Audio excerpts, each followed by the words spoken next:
warahmatullahi wabarakatuh. Perkenalkan, nama saya Astraliyah, Prodi Ilmu Administrasi Negara, NIM 23246320, Kampus Al-Wasliyah, Banda Aceh. Baik, di sini saya akan menjelaskan sedikit tentang mahkota alam.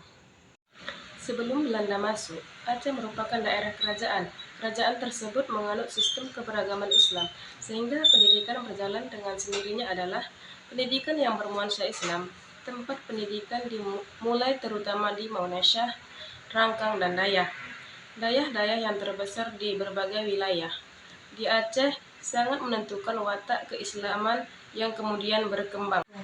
Pada masa itu, pusat pendidikan tertinggi tatkala merupakan pusat pendidikan tinggi Islam pertama di Asia Tenggara.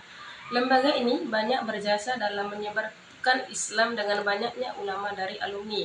Kemudian menjadi pendakwah Islam ke berbagai penjuru kepulauan Nusantara. Sebut saja seumpama Kerajaan Islam Samudra Pasai, Kerajaan Islam Banua, Kerajaan Islam Lingga, Kerajaan Islam Darussalam, dan Kerajaan Islam India Jaya.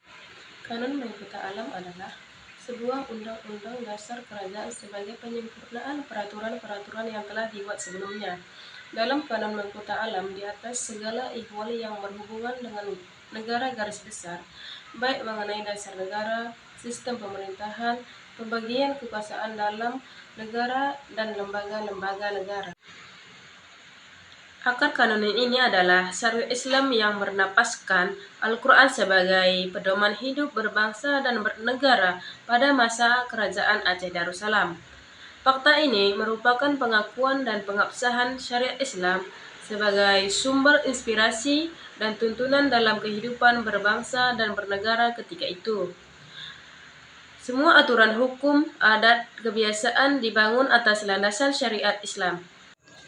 Kanon Mahkota Alam juga mengatur syarat menjadi sultan, mufti, qadli, dan pejabat lainnya, dan juga mengatur hak-hak rakyat, susunan pemerintahan, dan tugas pejabat di wilayah kerajaan, tata cara pengangkatan sultan, dan mengatur juga tentang masalah keagamaan, kemasyarakatan, militer, dan keadaan darurat yang dibagi dalam 5 bagian.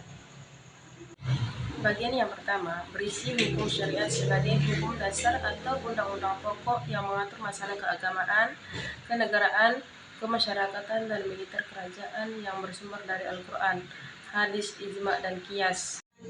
Bagian yang kedua yaitu tentang andli, berisi tentang peraturan-peraturan yang dibuat oleh pemerintah, baik sultan maupun para menteri, untuk mengatur masalah keagamaan, kenegaraan, kemasyarakatan, dan ketentaraan.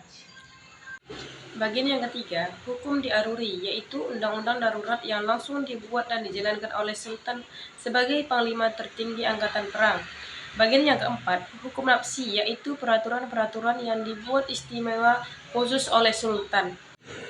Kanon Mahkota Alam sebagai undang-undang kerajaan sudah cukup baik untuk ukuran zamannya, yang dijadikan rujukan dan contoh oleh beberapa kerajaan di Asia Tenggara.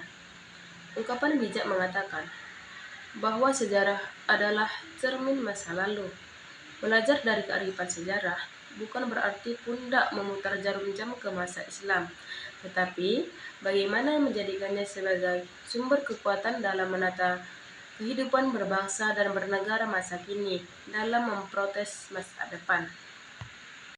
Saya pribadi menyampaikan apresiasi dan terima kasih kepada Muhammad Qalam Daud dan Tengku Ali Syakir telah berupaya meyakini Kanon Mahkota Alam dalam Saran Tadkirah Tabakar Tengku di Mutek dan lain-lain yang telah meyakini aksara Arab ke Latin.